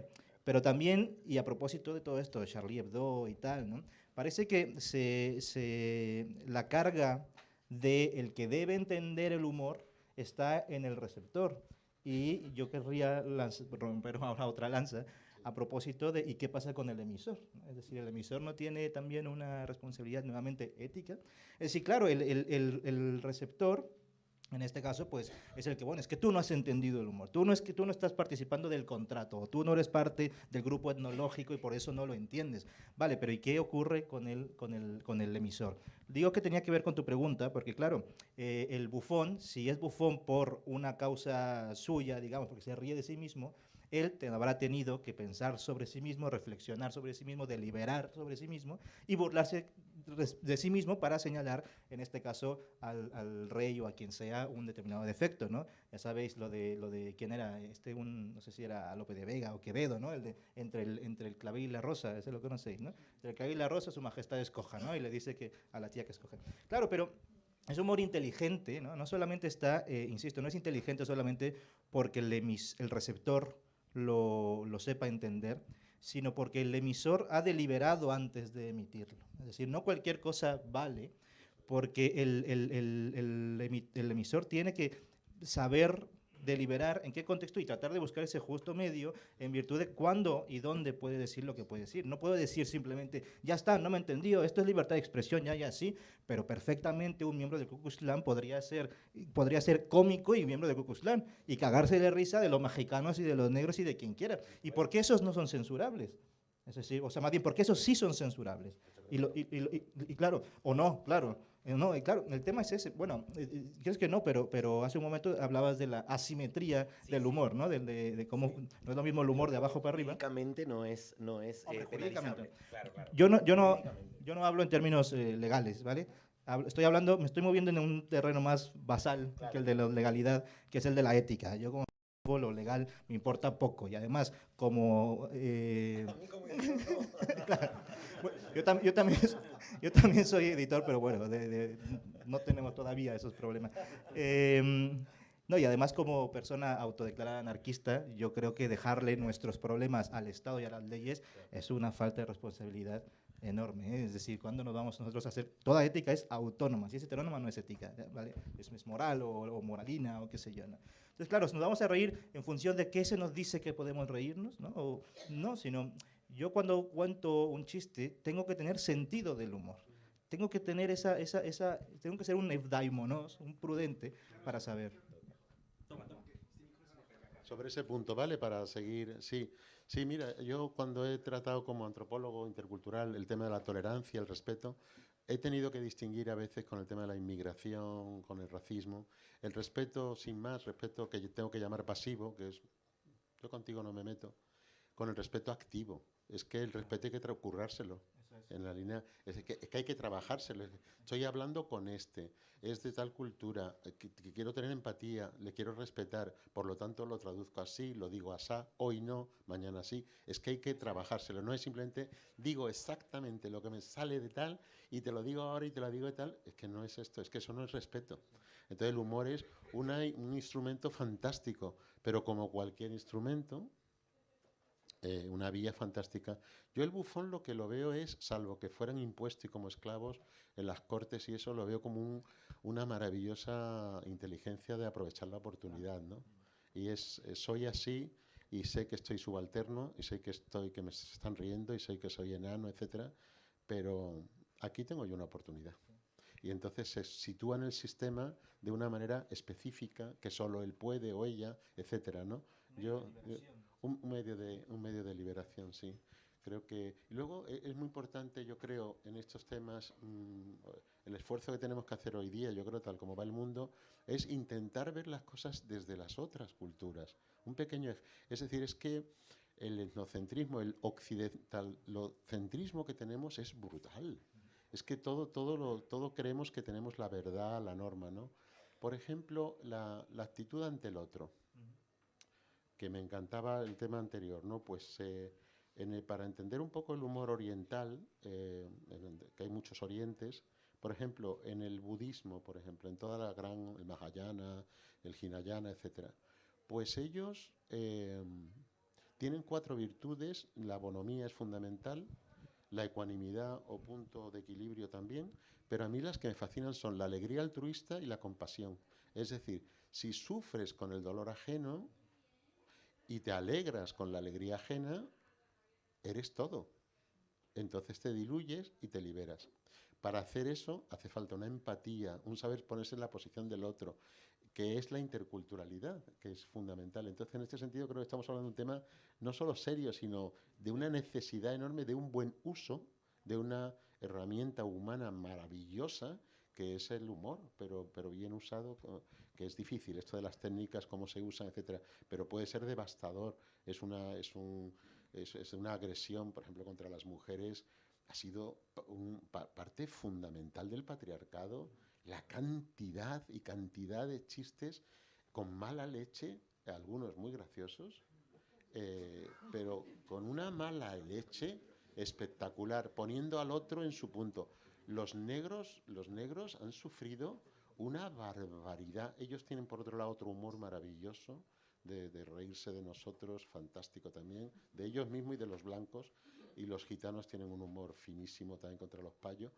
Entonces, pero claro, hay que salir de aquí y crear una fraternidad de vamos a reírnos juntas y juntos, cada uno porque a cabo la variabilidad no es solo cultural, la variabilidad en el humor también es individual. Es que cada persona somos a mí me ha encantado una de las reflexiones, en este caso todas, pero la de Carlos, en este caso cuando lo ha ligado al anarquismo, que yo en términos orientales, gandianos en concreto y Vinova, lo veía como lo llama el autogobierno personal. Y pero ¿cómo vas a tratar tú de cambiar el mundo si ni siquiera te gobiernas? Pues gobierna tu humor, tu estado de ánimo, gobiérnate. ¿Qué es esto estar siempre de mal humor? ¿Qué es Carismático de Aristóteles. Este es, por eso te lo he cogido y lo voy a leer, pero vamos, me ha encantado, porque es que estos son las convergencias interculturales maravillosas, porque el ser humano es esto, es que algo mismo, universal, sapiens, lo ve de formas diferentes, con una diversidad maravillosa, y es la mierda de la ultraderecha y de todos los xenófobos, lo que están haciendo es intentar mantener a otros, es decir, presentar las diferencias culturales, aprovecharlas para las desigualdades, ¿no? Entonces nos estamos aquí jugando mucho el poder hablar de otros y de que se nos rían también. Es fantástico a veces cuando tienen confianza amigos migrantes y eso cuando te hablan de cómo nos ven. Deprisa, acalorados. esa forma de, a lo mejor nos vamos a tomar una copa así, somos capaces de preguntar. Ahora ya eso se estila menos, pero hace 10 años se preguntaba, oye, ¿estás casada, por ejemplo, no? Esto es una pregunta en otras culturas. Esto se produce 8 días después. Primero es, ¿qué tal tu padre, qué tal mi madre, qué tal tú, qué tal? Yo en el Maresme una vez con una alumna en trabajo de campo sobre los senegaleses del Maresme, él decía, ¿y cómo? ¿Y sabes Wolof? ¿Qué tío? Digo, sí, se están saludando, están diciendo que tal y cual. Digo, no. Y ellos decían, "Bur, bur, bur, bur". Y es porque siempre hice lo mismo. Hermano, tal, salam, ¿qué tal tu madre? ¿Qué tal tu padre? ¿Qué tal tu... Pero es que esto, nosotros no. ¿Cómo te llamas? Carlos. Oye, ¿tú filósofo? ¿Dónde? Y tal, y no sé, y en 2 minutos estamos con Rajoy, con él. Que no, entonces ellos se ríen de esto, dicen, pero vosotros vais como, wow, así como, tranquilo, tranqui, ¿no? Entonces, esta visión del otro es imprescindible. Abrirnos al humor y la gracia de todas las culturas riéndose unos de otros, fundamental. Sí, claro. No, quería agregar, yo vuelvo a matizar, porque estando de acuerdo en todo, me parece que siempre la sátira es problemática por eso, porque siempre se sale un poco de lo que entendemos por humor. Y aquí tenemos 2 problemas. En mi caso, la obsesión por lo jurídico tiene que ver porque Mongolia es un proyecto político que lucha contra lo jurídico. O sea, de base ácrata y que lucha contra lo jurídico justamente para, a través de la confrontación, a través de lo satírico y de lo visual con la revista, intentar hacer movimientos que puedan modificar el Código Penal para ganar más libertad de expresión. Entonces, Yo no sí. quiero modificarlo, quiero aniquilarlo. Sí, pero ¿sabes lo que pasa? Esto pasa como el cambio climático. Yo cuando le cuento a los amigos lo que está pasando con el cambio climático y la urgencia climática, me dicen, el problema es el capitalismo. Hasta que no acabemos con el capitalismo, oye, venimos 200 años queriendo acabar con el capitalismo y tenemos hasta 2050 para acabar con los combustibles fósiles, así que intentemos hacer algo intermedio. Entonces, en nuestro caso es igual. Digo, bueno, intentemos cambiar el Código Penal en España, que es un Código Penal que está muy bien y es muy democrático, igual que la Constitución, pero tiene algunos puntos, como toda democracia, que hay que modificar, y como los políticos obviamente no mueven nada, si no hay una presión popular, pues la ofensa o el humor salvaje a través de portadas satíricas tienen una intencionalidad política, ¿no? Y ahí sí que entra lo ético de que yo me meto con el poder y no con los de abajo y no necesito el Código Penal. De hecho, si yo hago una portada contra Mahoma, hemos hecho portadas y contraportadas cuando pasó lo de Charlie Hebdo, criticando el fanatismo musulmán, también lo hemos hecho con el fanatismo judío por cosas que han pasado en Israel, pero generalmente lo hacemos con el nacionalcatolicismo, o sea, con la Iglesia Católica, porque aquí, sobre todo, es la que tiene más poder en el gobierno. Y si nosotros nos metemos, por ejemplo, el punto del Código Penal de ofensa a los sentimientos religiosos, si realmente fuera ofensa a todos los sentimientos religiosos, nos tendrían que haber cerrado la revista, no solo la revista, todos los periódicos, incluso los de derecha, como La Razón y el ABC, cuando todos republicamos la portada de Charlie Hebdo en solidaridad con Charlie Hebdo, porque estaba ofendiendo los sentimientos religiosos de la comunidad musulmana. Sin embargo, no pasa nada. Pero nuestra portada era un Belén, fue en Navidad, era un Belén, estaba María y José, y el niño Jesús era el icono de la caca de WhatsApp, con una aureola de santo, y decía, ha nacido el Hijo de Dios y salió igualito al Padre, ¿no? Y claro, nos han metido tres querellas, o sea que imagínate. Y básicamente lo que hacemos, lo hacemos a propósito para movilizar, hemos movilizado Europa Laica y otros colectivos para intentar movilizar a los damnificados, como el Coño Insumiso, que es este grupo feminista, y otros que han sido perjudicados por estos grupos que son ultras, que se aprovechan la ley en realidad para promocionarse, porque lo que hacen es que juntan firmas y después lo que te hacen es pedirte dinero para mantener las asociaciones, aunque la demanda no sea aceptada por los juzgados. En nuestro caso van a ser aceptadas todas, porque toda demanda contra nosotros la aceptan los juzgados. Entonces solo quería hacer la salvedad de eso, de que primero la sátira, al ser política, se permite ser agresiva, porque se supone que contra un poder tenés que ser agresivo, ¿no? Estando de acuerdo con todo lo que dijisteis. Pero solo quiero poner un dato que no voy a abrirlo, pero lo dejo aquí como distorsión de todo esto que estamos hablando, y con lo cual estoy completamente de acuerdo. Hay que abrirse al humor de los demás, hay que medir el humor que uno hace y dónde lo hace para empatizar. Pero ¿qué pasa? Estamos en unas épocas donde Internet rompe todo contexto. y donde algo que se produce, que incluso tú lo haces para un grupo pequeño, puede llegar a subir a internet, universalizarse y llegar a ofender a gente donde tú al principio ni siquiera querías que le llegue ese chiste, porque es algo de grupo pequeño. Entonces ahora con internet nos cambian todos los códigos y yo realmente me parece algo muy nuevo y no tengo la solución. Espero que las nuevas generaciones que están más habituadas la tengan. Pero realmente lo de internet y la dinamita el contexto, y eso hace que tengamos mucho más problemas con el humor de lo que teníamos. Carlos, ¿querías decir algo? Yo luego tengo una última pregunta antes de ir a una pausa. Pues si quieres hazla y quizás nos podemos montar sobre esa pregunta. ¿Sí? Sí. Hay una definición de comedia que circula por allí que se le adjudica a Woody Allen, que es tragedia más tiempo, ¿no? Comedia es tragedia más tiempo. Esto significa que para que algo sea comedia tiene que haber habido en alguna especie de dolor en algún momento. Alguien tiene que haber sido damnificado, ¿no? Entonces, esto me lleva a preguntarles, porque las cosas felices, las cosas alegres no necesitan del humor para poder ser sobrellevadas, ¿no? Eso decías algo así en tu libro, que las cosas lindas no precisan del humor, las tragedias sí. ¿Por qué entonces el humor se centra sobre todo en los dolores, en las tristezas? ¿Ofrece una nueva mirada a ese tipo de sentimientos? No sé el que quiera. Bueno, yo si quieres empiezo muy breve y te lo paso porque me interesa más lo de Carlos, los de los Carlos, que lo mío que me lo conozco.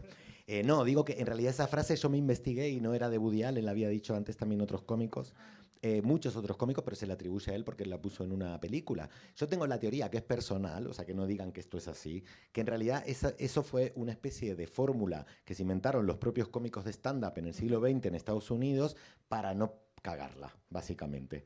Y yo, pero teoría absolutamente propia, sin ningún tipo de fundamento, creo que como en el mundo del circo y del cabaret y en el cine americano, sobre todo los 30 y 40, la mayoría muchos estaban afiliados al Partido Comunista o estaban relacionados, creo que en realidad es una deformación cómica de lo que dice Marx en 18 Brumario, que decía Hegel, aunque no está escrito en ningún lado de Hegel, que decía eso de que la historia se repite dos veces, una como tragedia y la otra como farsa. Yo creo que se fue deformando hasta que ellos al final dijeron tragedia más tiempo igual comedia, ¿no? Que fue como que fue la manera de solucionarlo, pero que en realidad es relativo, e insisto, porque en caso de la sátira, que es político, si tú te alejas de la tragedia, la gente no entiende el contexto. Si yo hago un chiste, por ejemplo, sobre el atentado de las Torres Gemelas, no solo para hacer reír, para hacer una crítica de la gestión, del drama o lo que fuera, si me alejo, pues no se entiende el chiste, con lo cual sí que entiendo que sirve para los stand-up comedy, porque no hacen política, hacen costumbrismo, porque si cuento un chiste de un atentado que acaba de pasar, tenés muchas posibilidades que haya familiares de las víctimas o lo que fuera entre el público y que en vez de disfrutar del chiste, que es lo que tú querías, le estés recordando el dolor que han pasado y por lo tanto no entren en código y tú lo que quieres es que lo disfruten, no que lo pasen mal. Entonces la frase me parece lógica y funciona, excepto en la sátira, porque la sátira va pegada a la actualidad.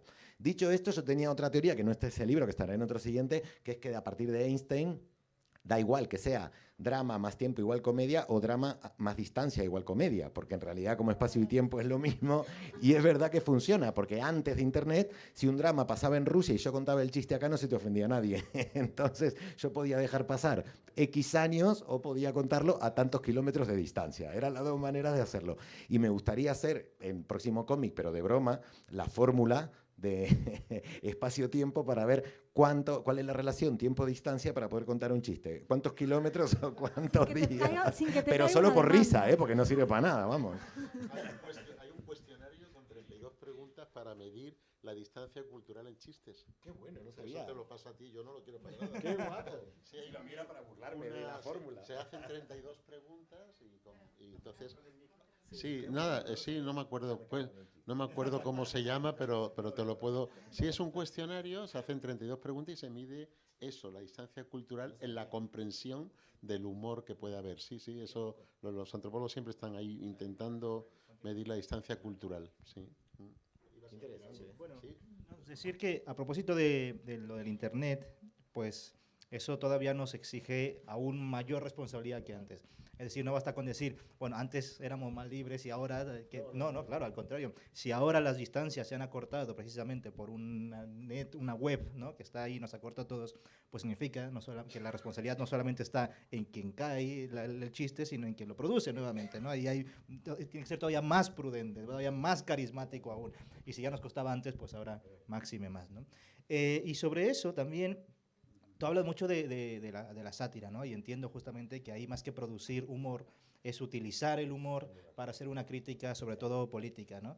Eso me gusta y es verdad, ¿no? Me parece bien. Pero ahí yo matizaría, creo que tú estás de acuerdo con eso, pero matizaría que justamente ahí la razón formal de la posibilidad de la sátira no está, y eso sí que te lo llevas para los tribunales, no está en la libertad de expresión. O sea, esa no es la razón formal, porque tanta libertad de expresión, insisto, tendría la del Ku Klux Klan como el nazi, como el tal, ¿no?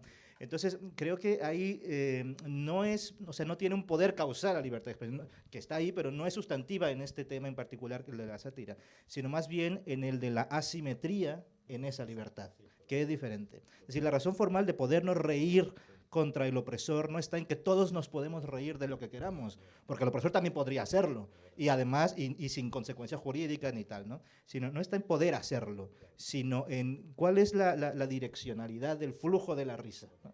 Que ahí es mucho más delicado y habría que ver quién sí y quién no, pero que me refiero nuevamente, se necesitará mayor responsabilidad y encontrar a bien cuál es la razón formal que nos legitime o que nos justifique podernos reír de una u otra cosa. No todos se pueden reír, pero no se puede reír ¿por qué? Si todos somos libres de expresarnos, no, porque esa no es la razón formal de la sátira o del buen humor o de la risa, sino de el flujo al que está dirigido. Y como ya salía, no es lo mismo reírse de arriba para abajo que de abajo para arriba. De arriba para abajo es discriminación, de abajo para arriba es crítica. Y ahí esos flujos hay que tenerlos siempre presentes. Sí, añadir solo una cosa a tu pregunta en línea, ¿no? ¿Por qué decías muchas veces la alegría no es objeto de humor, ¿no? Igual que las noticias suelen ser todas predominantemente negativas, etcétera, ¿no? Yo creo que por estos días dándole vueltas y eso, en el humor, que tiene un aspecto rompedor, es rompedor o revolucionario. Entonces, claro, los seres humanos, a lo que ya está establecido, a la norma o a lo habitual, a lo cotidiano, etcétera, no le tiene que meter mano, ¿no? Pero frente a la adversidad, frente al problema, frente a la necesidad de romper la norma, etcétera, tiene la vía, entre otras, del humor. Yo creo que es que el humor hace frente al dolor, al dolor. El ser humano sufre en este sentido, vamos, al principio me convenció, luego he dejado de verlo bien, claro, pero ese primer axioma budista de que somos sufrimiento. Me parece, vamos, pues no. Pero no solo eso, más cosas, pero hay mucho sufrimiento. Entonces, si te das cuenta, yo según os oía, me estaba acordando de chistes y en todos hay de fondo un problema, una tragedia previa, algo que hay que abordar. Es que hay ahí un asunto, ¿no? No sé si contarlo, tengo ganas, pero son muy verdes. ¿Puedo? ¿Puedo? Sí. Con una condición. Luego no me... Bueno, no sé, no, simplemente... Decirme luego lo que queráis, pero no me insultéis. No, es que se ve perfectamente lo que quiero decir, ¿no? Sí, pegar no, pero... Pegar un poco. No, es que hay uno muy bueno, es muy bueno, un chiste que es que es un tío que va es que es muy antiguo, está fuera de contexto, es lo que quiero decir, para que veáis cómo para mí, avanzado, por eso hay tanto ataque al feminismo, pues ha avanzado, yo creo que se ha avanzado un montón. Se ha avanzado un montón, si no, no habría ese despliegue de la ultraderecha en el mundo, etcétera. Es que se ha avanzado. Pero este chiste es de hace 15 o 20 años. Pero va un tío en un avión y hay una chica. ¿Lo cuento como en la época? ¿Puedo? No me corto, ¿eh? Lo cuento como imaginar una serie de machotes en una taberna ahí y tal, un poco, tal. Una tía una tía guapísima, ahora inteligente y tal. Tan inteligente que está leyendo una revista y el tío mira y dice, bueno, queda 1 hora para llegar a Chicago. Y se acerca a ella, claro, quiere ligar, ¿no? Dice, de Chicago, la noche, los dos vamos allí, a ver, vamos a ver. Y dice, ¿y qué lee? ¿Qué lee? Y dice, pues mire. Y era un montón de fotos de hombres desnudos y de penes por todas partes. Y dice, qué interesante. ¿Y qué? Dice, no, me dedico a estudiar eso de sexualidad humana, estoy ahora con la masculinidad y con los órganos genitales masculinos, ya muy seria. ¿Y qué conclusión ha llegado? Dice, pues, mire, por ejemplo, que se dice que el más largo es el de los negros y no, es el de los árabes. Ah, muy interesante. Y luego, y este otro dice, los más gordos también hay un error enorme. Y son, pues en concreto son los vascos. Dice, pero bueno, ¿a quién tengo el gusto? Dice, me llamo Mohamed Aspeitia. Es que eso me encanta. Y entonces ese chiste, cuando a veces me decían, qué machista o lo que sea, entonces me contestó una amiga, que es una poetisa maravillosa, que es Argelina Tunecina, de Grenoble y de Lavapiés, una querida amiga, que la conoce Yusufa seguro. Y me contó entonces uno maravilloso que va en esa línea de autoafirmación, que es dos chicas, entonces un montón de mujeres y tal, y hay que cuando cuentan chistes machistas hay que contraponer, ¿no? Y hay uno que es maravilloso, que de afirmación femenina, hay muchos, pero este también es antiguo. Van dos chicas, viajan a Cuba, ellas dos, y ya está, están 15 días. Y ya luego van al avión, este también es de avión, y dice una de ellas, al fin, ¿cómo es? Sí, dice, al fin juntas. Y dice, pero ¿cómo dices esto si hemos estado 15 días pegadas la una a la otra? Y dice, no, digo las piernas. Es buenísimo. Bueno, en fin, hay que hacer... Simplemente, ¿qué está ahí? ¿Cuál es la tragedia? Pues si lo quieren leer así, en el primero, la tragedia de tener que conquistar, ligar, a ver cómo, todo el follón, que si largo, corto, chico. Todo eso es un algo que hay ahí metido, que no se puede ni hablar y tal igual, y te lo sueltas con un chiste, ¿no? ¿Y qué hay en el otro? Dos mujeres solas, que viajan solas, que hacen lo que les da la gana, Cuba, ese mito, tiene que haber un lugar, te puedes pasar 15 días follando, etcétera, ¿no? Entonces todo eso está ahí implícito, ¿no? Y el humor es liberador, es que coge, pero siempre hay algo no trágico, sino problemático, algo doloroso, un conflicto, algo, una carencia, porque es un conflicto, eso es. Entonces, creo, sin el humor no podemos. Hay la mediación y hay otras muchas formas de abordar los conflictos, pero es que el humor es decisivo, ¿no? ¿Sí? Bueno, cortito, que tenemos que hacer un... Curiosamente, quien habla del conflicto y de cómo se debe resolver para lograr una catarsis es Aristóteles, pero sobre la tragedia, no sobre la comedia. O sea, esa misma función la cumplía no el chiste, sino la tragedia. La catarsis. Bueno, muchísimas gracias. Vamos a hacer una pausa de más o menos 10 minutos, 15 minutos, y luego pueden hacer algunas preguntas.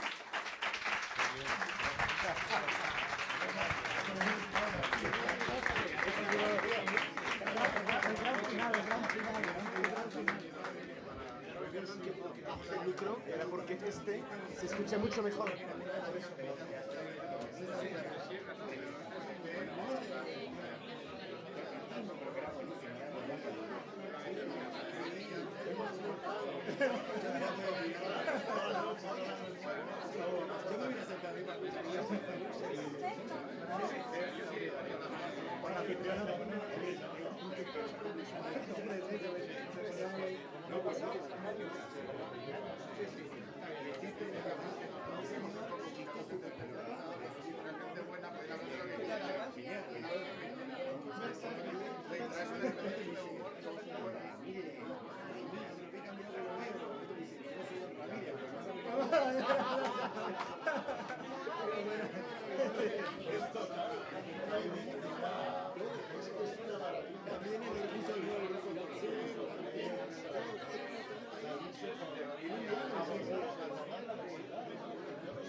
Esto un amigo mío le llama, a este tipo de humor le llama humor de lío mental.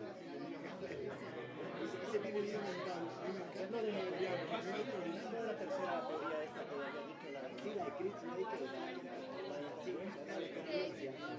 que a mí es la que más me gusta. Fuera de los satíricos, porque me gusta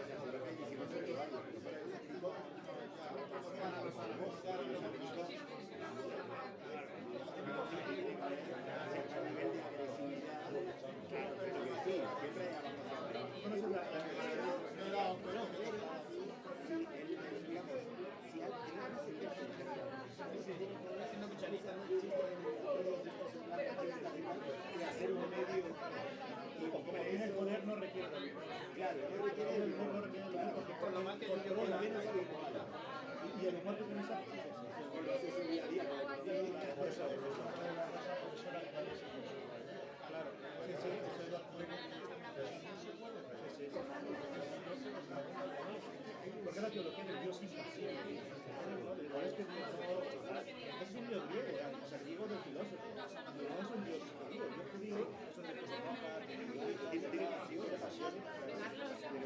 Surge una pregunta y es si todo vale. Todo vale, pues pregúntale aquí a los... Pregunta, ahora pregunta. Ahora la sé. ¿Qué pasa que dicen todo vale y tengo que decir de todo y decir todo vale? Bueno, ya está, sí, todo vale.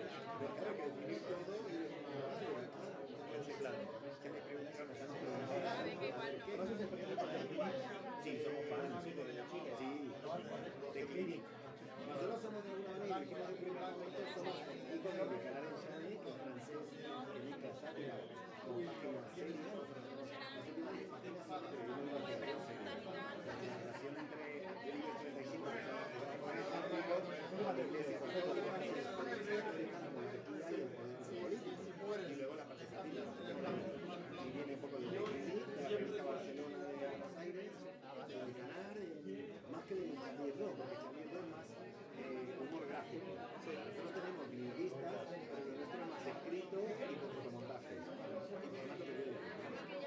No voy a dar más vueltas, porque yo la conozco poco. No, pero está claro.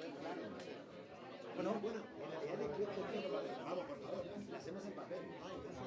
También. Está también digital, pero la hacemos en papel. O sea que los kioscos están también. Pero tenemos muchos problemas porque no tanto tampoco con el código penal, sino porque por lo que hablamos de, y ahora claro, nos llegamos un montón. Porque tuvimos varios problemas incluso con hay muchos grupos activistas que hemos tenido una amiga de amigos, pero porque hacemos algo ironía con lo que le pasó a Xavier Dogra y no te entienden la crítica al poder, sino que te entienden reírse de la víctima. Entonces, pero lo que decimos, nuestra verdad, a eso le llamamos fuego amigo. Decimos que no es peor que el fuego amigo en la sangre. Entonces nos cuidamos que se lo mandamos a amigas de sobre todo que no es un feminismo, LGTBI, pero se los mandamos del culo de esa que se puede llegar a... Se puede. Sí, que uno súper identificado con lo que decís, obviamente. Sí, no, sí. Hay una responsabilidad detrás de que tú quieres que tu mensaje llegue como tú lo has Lo que pasa armado. es que ahí, claro, es que eso es lo difícil, que llegue como lo has armado y por tanto como lo has deliberado. Y que ofenda a quien quieres ofender. Claro, ¿no? eso es. Pero claro, como esta gente es la que tiene el poder, no utiliza el humor para responder, no, utiliza el poder, utiliza el jurídico. Sí, eso. Y yo al final, de ser autor de cómics, me sé más de la Constitución española que nadie, porque no he tenido que leer 40 veces, te lo juro. ¿Qué hacemos? ¿Dejamos esto? Yo creo que sí, porque ahora creo que viene, vamos Vamos a tomar una cervecita.